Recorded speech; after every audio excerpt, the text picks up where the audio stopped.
Hey Jeep Fixers, today we are working on a 2002 Jeep Wrangler. What's the story? My son took it to work. It's only about a mile from there. Started right up on the way to work, got to work. After work he called me and the battery was just, it was acting like it was dead. Brought jumper cables over, started it right up, drove it home about a mile or two, turned it off, tried to restart it, absolutely dead again. So turn the ignition on. What does it say the voltage is? Nothing, huh? It's like axing nothing. Okay. And what we have done in the meantime, before we brought it over to the shop, we jumped it. Oh, that's weird. Kind of went up. Oh, the key's not even in the ignition. Fun. Okay, so what we did in the meantime, we did have a trickle charger at home. So we did try to trickle charge it like 3 times. It failed all those times. So let's go over here. Let's check the battery voltage. Most of the things I'm going to show you today, I actually got off Amazon. So we will send the links in. These leads are actually from a different voltmeter, but I like them. So let's put those on. So it's showing 12.46 volts, but when you turn on the ignition, it acts completely dead. So next thing we're gonna do, let's put a kind of a battery, kind of more of a battery tester on it also. Do more, like a little bit more in depth to see what's going on. Okay, what I'm checking for, this is an 800 CCA or cold cranking amp. So we're going to put that in. We're going to do a battery test. This is a regular flooded. We are going to replace it with an AGM. The AGMs just do a little better with like bouncing around that this Jeep tends to do off-road. It's also missing its battery strap, so we'll be adding one of those today. We're going to crank this up to 800 cranking amps, cold cranking amps. We're going to push start. Okay, look at this. So it says battery voltage is too low. Want to continue? Well, yes, we do. Oh, look at this. It can't even power the tester. So on this tester, it is pulling out 12 volts, but obviously the amps are so low. When we plug this tester in, we can see the health is 0, the charge is 0, and it says retest after charging. Well, we have actually tried to charge it a bunch of times, and it's just dead. So at this point, what we're going to do is we're going to put a battery in it. This one will actually also test the cranking system and the charging system. We know that the alternator works because after we jump started it and we took the terminals off, it ran all the way home just fine. And actually to get it from home to the shop, we did the same thing. We just jumped it, drove it all the way to the shop. We know those are good, but we can show you after that. We're going to exit that and actually just pull the terminals off. Let's check it again now with this tester. So you can see this one, it's good at testing volts, but it really doesn't tell you how deep the charge is. Yeah, so 12.43 volts still is what it shows, but just no amperage there at all to get things running.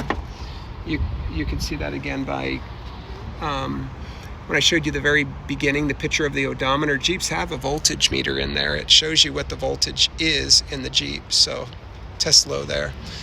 So what we're going to do today, we're going to replace the battery terminals. We're going to put newer ends on these to make them look really nice. We're going to put a strap on this, get it all cleaned up and ready to go. Okay, so what we're going to start with to clean out these terminals, or clean up terminals, put new ones on. It's going to be easier if we remove these bolts first before we remove these. If we remove these first, then this is going to be wiggly. So this size on a standard universal terminal, going to be 3/8 or 11 mil. Very close in size. 3/8 or 11 mil. Same thing on this side.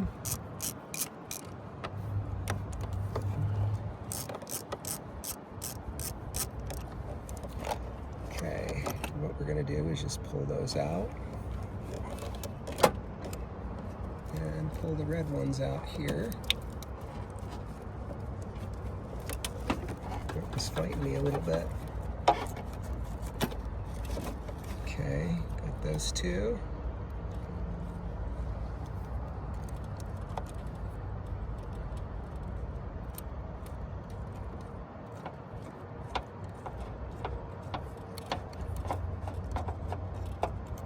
This one goes to an accessory inside. I don't remember. It goes into something inside. It's already disconnected on that side. This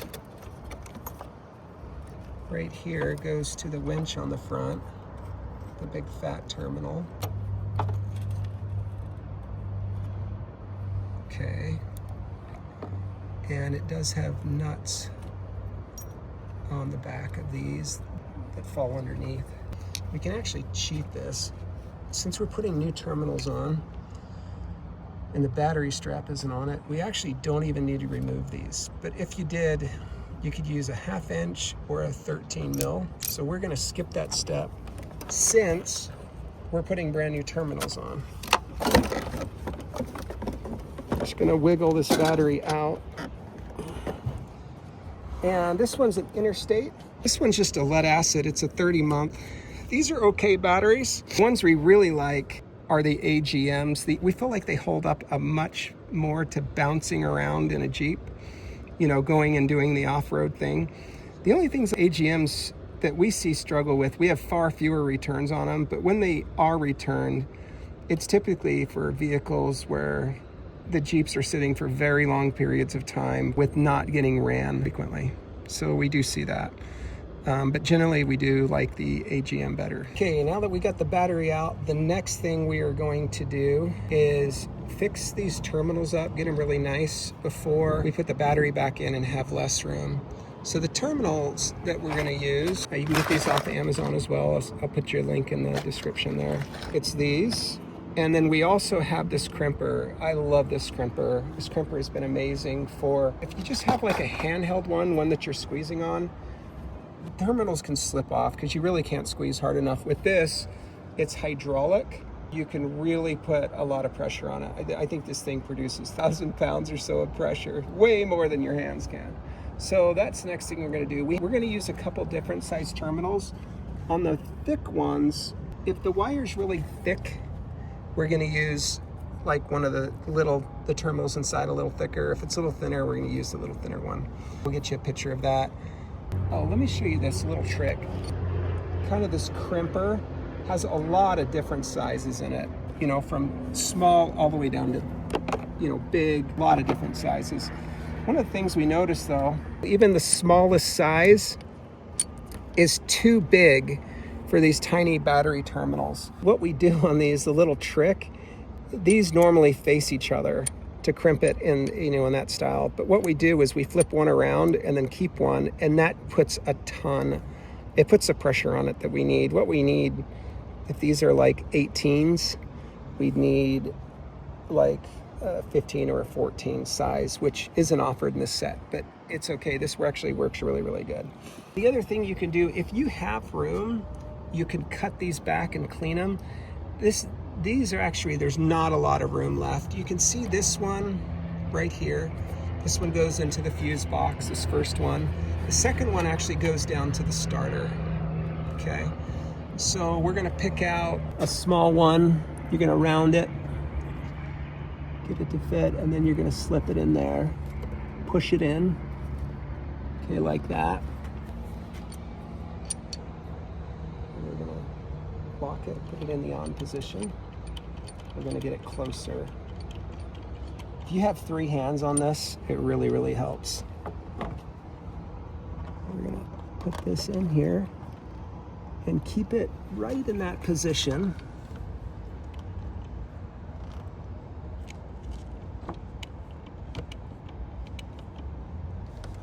And you'll feel it start to squeeze.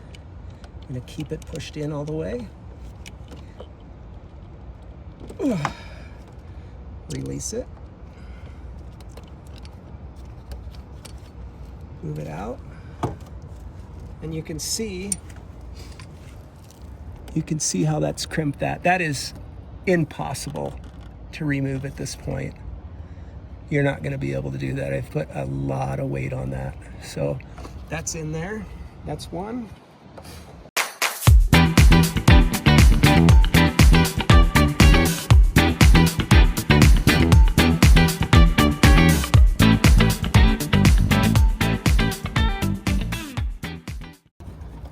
Right there, you can see I missed a strand. We'll just take that one off. You can see it's crimped it really good. Those are impossible to pull out because they're just crimped so tightly. Okay, here are next two. So all four of those are done. The battery that we're putting in is an MTX 34, so it's a 34 just like the other one. This one has a 36-month on it. It's an interstate. Like I mentioned, they do better with bouncing around. What we're going to do first is just pull these battery terminals off, the little covers.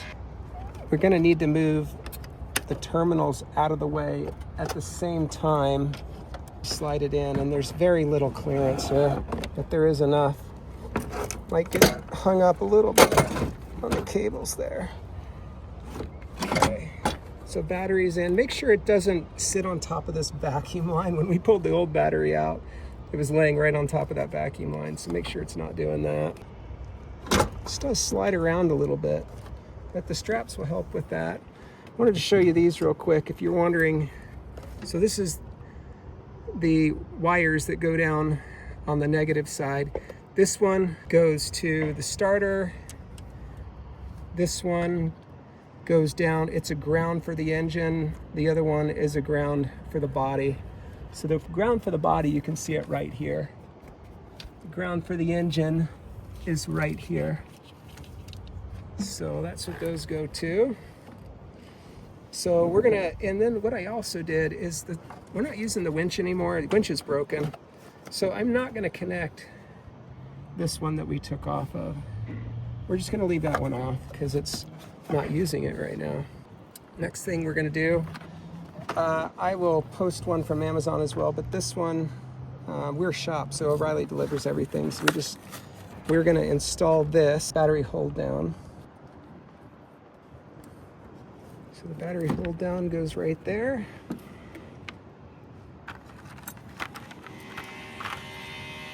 And we have these. I think these are the washers that go on top. You can see that these have hooks. You see those hooks? Okay, so what we're gonna do is we're gonna put the second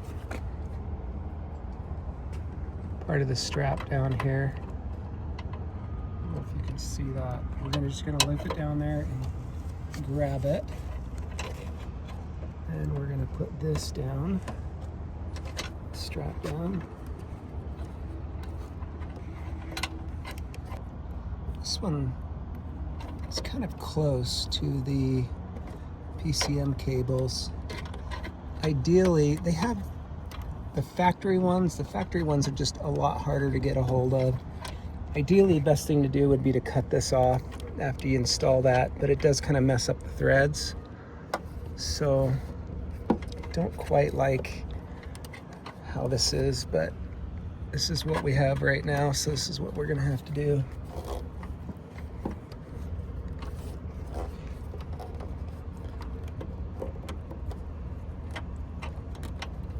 And the trick is to be able to get this wing nut on there without dropping it. I'm gonna need to cut that off. I do not like that. Oh, that feels good now. In an accident where, you know, the vehicle's traveling very quick, then instantly stops, you don't want something that's not fastened down in, you know, in the engine compartment. It could really damage things.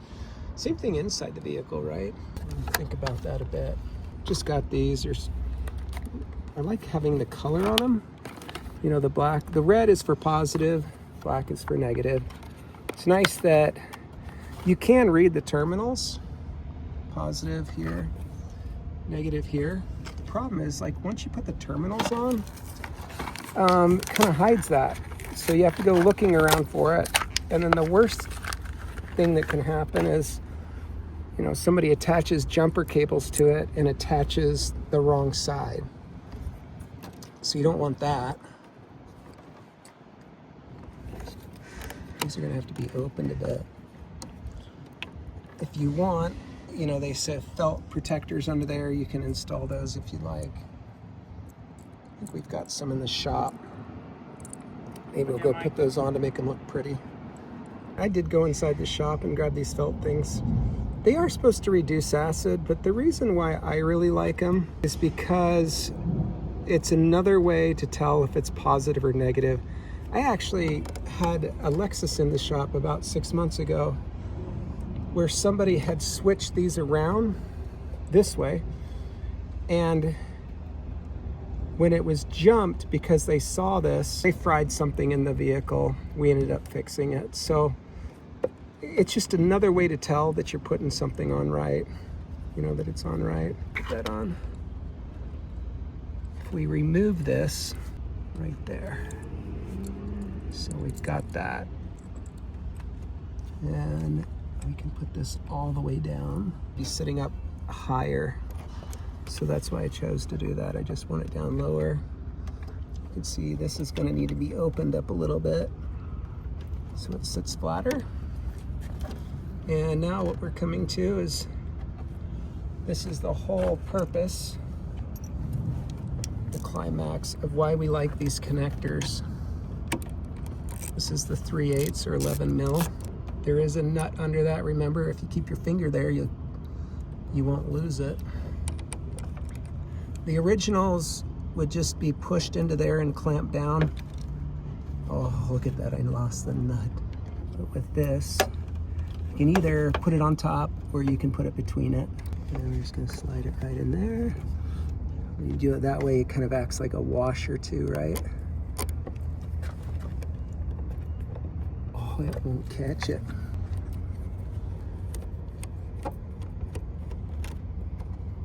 Good, that one's on. You won't tighten it yet. We've got one more. Was able to do that without dropping the nut. Okay, that's good.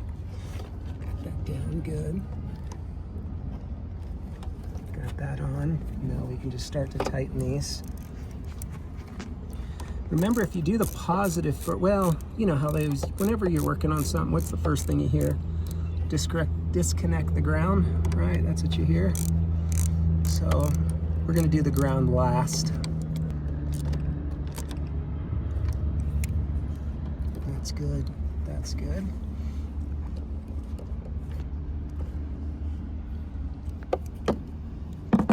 Same thing here.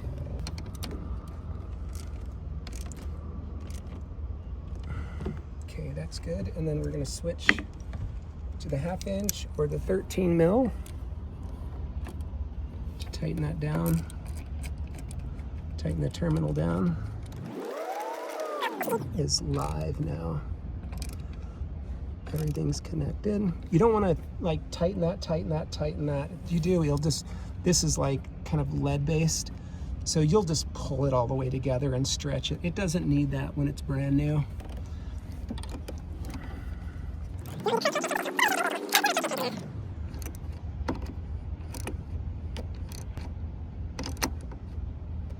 Okay, and wiggle, do the wiggle test. One of those, oh, that one loosened up. Let's get that one tighter.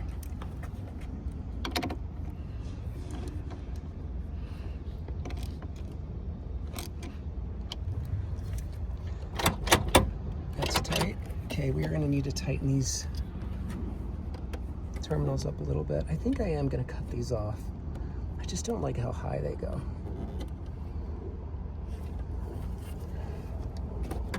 Okay, next, let's start it up. Let's listen to this, see how it starts. Starts right up. And the question is, what brand of battery are you changing?